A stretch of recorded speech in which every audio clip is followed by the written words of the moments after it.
प्यारे बच्चों, आपका मेरे चैनल योर फेवरेट आंट में स्वागत है। आज हम आपको संज्ञा के बारे में सिखाएंगे। संज्ञा की परिभाषा है किसी व्यक्ति, वस्तु, स्थान अथवा भाव के नाम को संज्ञा कहते हैं। संज्ञा के मुख्यतः 3 भेद होते हैं: व्यक्तिवाचक संज्ञा, जातिवाचक संज्ञा और भाववाचक संज्ञा। व्यक्तिवाचक संज्ञा जिस शब्द से किसी विशेष व्यक्ति, वस्तु या स्थान का बोध हो उसे व्यक्तिवाचक संज्ञा कहते हैं। उदाहरण के तौर पर महेंद्र सिंह धोनी भारतीय क्रिकेट टीम के सर्वश्रेष्ठ खिलाड़ी हैं। यह महेंद्र सिंह धोनी व्यक्तिवाचक संज्ञा है। राष्ट्रपति भवन में मुगल गार्डन है। राष्ट्रपति भवन और मुगल गार्डन यहाँ दोनों ही व्यक्तिवाचक संज्ञा है। शाहरुख खान मुंबई में रहते हैं। यह शाहरुख खान और मुंबई दोनों ही व्यक्तिवाचक संज्ञा है। इसके अलावा कुछ अन्य उदाहरण आपकी प्रैक्टिस के लिए दिए गए हैं, जिनके उत्तर इस वीडियो के अंत में हैं। जातिवाचक संज्ञा जिस संज्ञा शब्द से किसी संपूर्ण जाति का बोध हो अथवा पता लगे उसे जातिवाचक संज्ञा कहते हैं। उदाहरण के तौर पर कक्षा में बच्चे बैठे हैं। यहाँ कक्षा और बच्चे दोनों ही जातिवाचक संज्ञा हैं। सैनिक लड़ रहे हैं। यहाँ सैनिक जातिवाचक संज्ञा है। आकाश में पक्षी उड़ रहे हैं। यहाँ पक्षी जातिवाचक संज्ञा है। इसी के कुछ अन्य उदाहरण आपकी प्रैक्टिस के लिए दिए गए हैं, जिनके उत्तर इस वीडियो के अंत में हैं। भाववाचक संज्ञा जिन संज्ञा शब्दों से किसी व्यक्ति, स्थान अथवा वस्तु के गुण, दोष, दशा या अवस्था आदि का बोध होता है उसे भाववाचक संज्ञा कहते हैं। उदाहरण के तौर पर फूलों की सुगंध बहुत अच्छी है।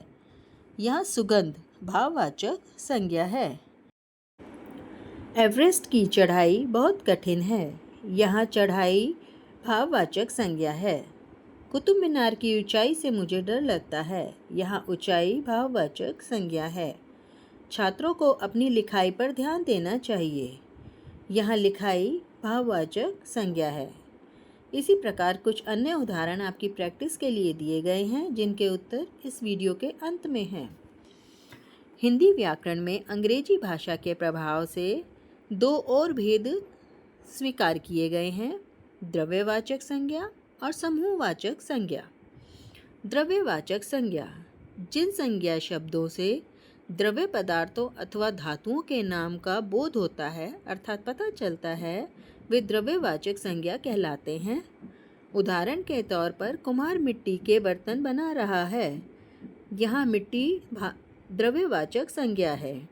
माँ ने सारा खाना घी में बनाया है। यहाँ घी द्रव्यवाचक संज्ञा है। इसी प्रकार कुछ अन्य उदाहरण आपकी प्रैक्टिस के लिए दिए गए हैं, जिनके उत्तर इस वीडियो के अंत में हैं। समूहवाचक संज्ञा जिन शब्दों में वस्तुओं अथवा प्राणियों के समूह या समुदाय का बोध होता है उसे समूहवाचक संज्ञा कहते हैं। उदाहरण के तौर पर गायों का झुंड चराने ले जा रहा है। यह झुंड समूहवाचक संज्ञा है। दुर्घटना स्थल पर लोगों की भीड़ इकट्ठी हो गई है। यहाँ पर भीड़ समूहवाचक संज्ञा है। इसी प्रकार कुछ अन्य उदाहरण आपकी प्रैक्टिस के लिए दिए गए हैं, जिनके उत्तर इस वीडियो के अंत में हैं। आइए अब इन उत्तर पर अपनी दृष्टि डालें। व्यक्तिवाचक संज्ञा सीमा कहानी लिख रही है। यहाँ सीमा व्यक्तिवाचक संज्ञा है। राम पढ़ने में तेज है। यहाँ राम व्यक्तिवाचक संज्ञा है। हिमालय पर्वतों का राजा है। यहाँ हिमालय व्यक्तिवाचक संज्ञा है। कोलकाता एक बड़ा शहर है। यहाँ कोलकाता व्यक्तिवाचक संज्ञा है। जातिवाचक संज्ञा मैदान में कुछ लड़के बात कर रहे हैं। यहाँ लड़के जातिवाचक संज्ञा है। हमें मौसमी फल खाने चाहिए। यहाँ फल जातिवाचक संज्ञा है। हाथी मस्त चाल चलता है। यहाँ हाथी जातिवाचक संज्ञा है।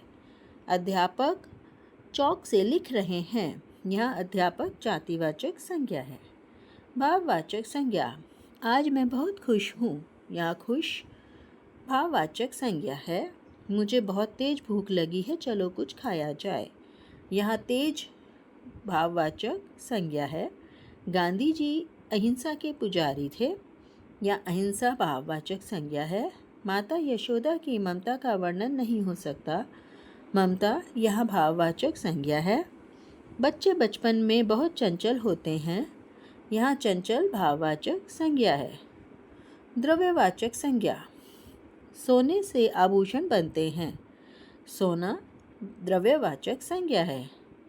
मैं गेहूं के आटे की रोटी खाता हूँ। यहाँ गेहूं द्रव्यवाचक संज्ञा है। लोहे की हथकड़ी बहुत मजबूत है। यहाँ लोहा द्रव्यवाचक संज्ञा है। चांदी बहुत जल्दी काली पड़ जाती है। यहाँ चांदी द्रव्यवाचक संज्ञा है। पनीर दूध से बनता है। यहाँ दूध द्रव्यवाचक संज्ञा है। समूहवाचक संज्ञा, फूलों का गुलदस्ता अतिथि को भेंट किया गया। यहाँ गुलदस्ता समूहवाचक संज्ञा है। आज प्रार्थना सभा में समाचार पढ़े गए। यहाँ सभा समूहवाचक संज्ञा है। सभी बालक पंक्ति में खड़े हैं। यहाँ सभी समूहवाचक संज्ञा है। मेरी कक्षा में 45 बच्चे हैं। कक्षा समूहवाचक संज्ञा है। इसी प्रकार यदि आप और वीडियो चाहते हैं इस टॉपिक पे तो आप कमेंट सेक्शन में लिख सकते हैं। Thank you.